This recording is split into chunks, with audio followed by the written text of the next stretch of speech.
Yo, Maddie. What? Let me take you out tonight. For me, the truth has never mattered.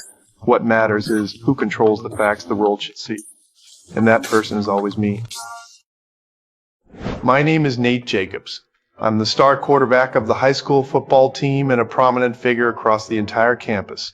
But no one knows that beneath this glamorous exterior, my soul has long since started to rot. And the root of all this can be traced back to a sweltering summer night when I was 11 years old. I remember it clearly. That night, I sneaked into my father's study and found his secret in one of the drawers. It's a drawer full of videotapes and seeds. The covers looked ordinary, but the content inside completely shattered my perception of my father, my family, and even the world. On the screen, my father was with all kinds of people, even men and some individuals whose gender I could distinguish, doing things that I could understand, but instinctively found terrifying and repulsive. I felt like the whole world was spinning, and the air had become thin. Just then I heard footsteps at the door. I put everything back in its place at the fastest speed of my life, as if nothing had happened. From that day on, a fear took root and grew in my heart. I was afraid of becoming like him, an unconventional man wrapped in lies and secrets. But the farther you go, the sharper their blades. Just don't ever give them an opening. 最近大家都说我更新慢，因为我这段时间一直在忙着研究二手车。我在瓜子二手车买了台特斯拉，才花了9万9。买二手新能源，我推荐瓜子。瓜子最近上了几千台新能源源头车，全是从个人和批发商这些源头来的。瓜子超级品牌周，每台再补1万块，错过就亏大了。瓜子二手新能源源头直供更省钱。To fight this fear, I started working out frantically. In the blink of an eye, my height exceeded 9 meters, and pull-ups were nothing more than a warm-up for me. In high school, I joined the football team. With my outstanding physical fitness and a fierce streak, I quickly stood out. I was obsessed with the attention of the crowd on the field, the admiration of my teammates, and the thrill of victory. Yet I felt suffocated by the naked bodies in the locker room. They always reminded me of the scenes in the disc. I kept telling myself that I only liked women, even listing all the female traits I admired and detested, trying to prove my normality until I met Mandy from the cheerleading team. She was beautiful, confident, with a hint of wildness, perfectly fitting all the standards of my dream girl. I walked her home from school every day, loving the feeling of shielding her from wind and rain. Sometimes I even imagined various scenarios where she needed to be rescued. If anyone ever tried to hurt you, I'd kill them. You're like the sweetest guy ever. Our relationship from the very beginning was like a carefully choreographed drama, showing the world what a golden couple looked like. I have also been making great efforts to maintain this perfect public persona, but that manic and restless undercurrent always waited for an opportunity to surface. It was like flinging obscenities at Rue and Fitzger's convenience store. Yo, I do it for real! And Jules, the new girl in town, I drove my car until she fell, and watching her embarrassed state, an unhealthy pleasure surged in my heart. At the party, I fucking heard that McKay and Casey got together. Casey, that girl who has all kinds of videos circulating online. I exposed Casey's scandal in front of everyone, and even made them all appreciate Casey's work. I just wanted to make that idiot McKay wake the fuck up and let him realize how fucking stupid it is to mess with that kind of slut. Oh, shit. I'm talking about, like, tag team. Said double team. Like, with Rory in the front. You can't even tell that that's her, man. It's her, bro. It's definitely her. Look at her titties. You want my advice? You fuck her like the horse she is. You kick her ass to the curb. My shameless and arrogant temper. McGrady never indulges me. We're in the middle of an intense Cold War right now. She saw me getting cozy with another girl and immediately started getting intimate with some other guy in the pool to get back at me.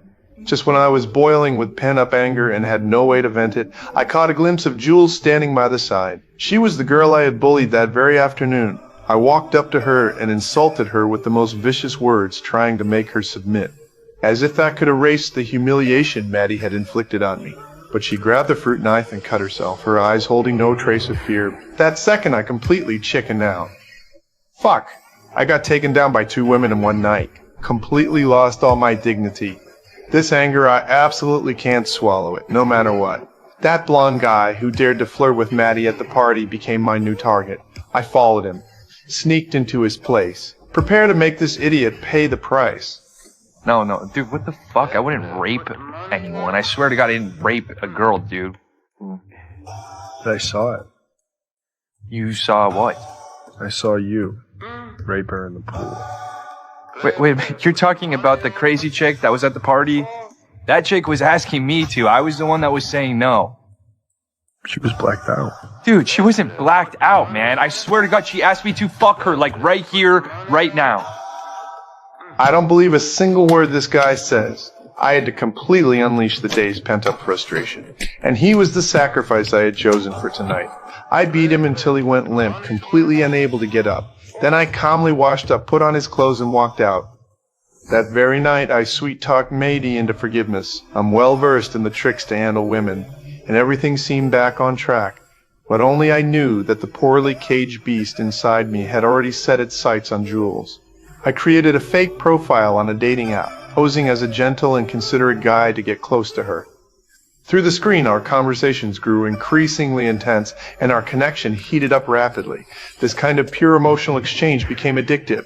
I even started questioning whether this was a trap I'd set to mess with her, or if I genuinely developed feelings. On the night of the carnival, Maddie was fucking acting crazy for some reason, dressed like she was selling herself, strutting and posing provocatively in front of everyone. We had another huge fight over it, and it ended badly.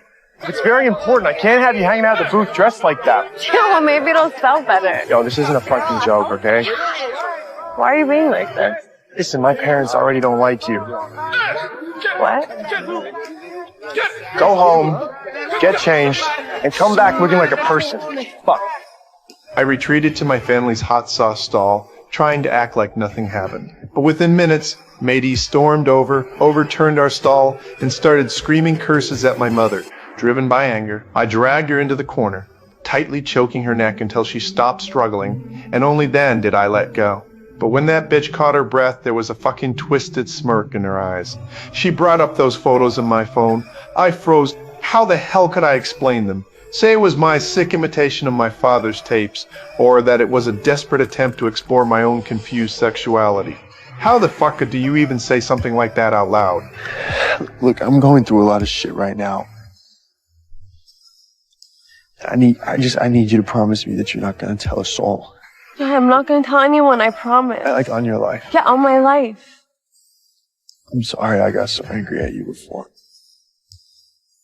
Man, I'm sorry.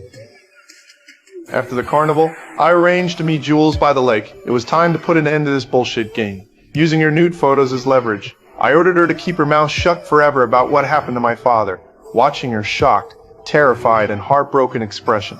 A conflicting mix of pleasure and pain tore at me inside. So keep your head down. Keep your mouth shut. Don't try to ruin my life. And I won't have to ruin yours. You know what I think? I think you're a fucking faggot just like your daddy. I successfully took control of the situation, yet with my own hands I destroyed the only connection that could have made me feel real. You have a nice night. What's even more fucked up, the bruises on Maddie's neck became undeniable proof of my violence. The police got involved and launched an investigation. Although Maddie suffered immense physical and mental trauma, she still chose to stand up for me. To save myself, I needed a scapegoat. The target was still that innocent Tyler. I broke into his apartment and forced him to confess to attacking Maddie. Meanwhile, Jules, whom I completely under my control, was coerced into going to the police station to give false testimony, identifying Tyler as the perpetrator. After the turmoil settled, on that very absurd night, Maddie and I fucking got back together again. It seems as if all those violence and harm never happened. On the other side, Rue noticed something unusual and began to suspect everything I had done to Jewel. That drug dealer Isaac also warned me to my face not to mess with them anymore. Is it a threat? Nah, I'm just telling you. Or what? Listen, bruh.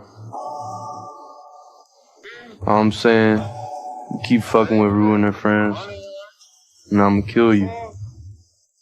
The overwhelming pressure that hit me. I had never fucking felt anything like it before. I could never let anyone threaten me. So I anonymously reported Fitzka to the police and watched. As the police surrounded his house, I experienced a cold fucking satisfaction. However, even after eliminating the external threat, the anxiety inside me grew even more turbulent. My body betrayed me. I could even be intimate with Maddie. When she questioned my sexuality, I once again used rage to cover my panic and hit her. Keep talking. Come on, keep fucking talking. Keep talking. Huh? I despised myself like this, and I hated even more the father who had shaped all of this. At the end of the year, I won the school year crucial football championship game, but my father dismissed my performance with contempt. When I got home, they still kept reprimanding me for not being perfect enough in my on-field command. No matter how hard I tried to play the part of that fucking strong man, I would never earn his bullshit approval. The conflicts between us, built up over years, finally fucking exploded completely. You don't want to keep fighting! Huh? Oh, you think you're tough now, huh? Huh? Come on, Nate!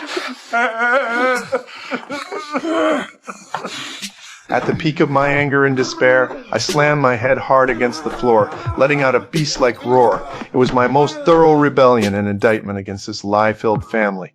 I knew this war was far from over. I had to become stronger, colder, to completely destroy everything he had built, including myself. 瓜子二手新能源，源头直供更省钱。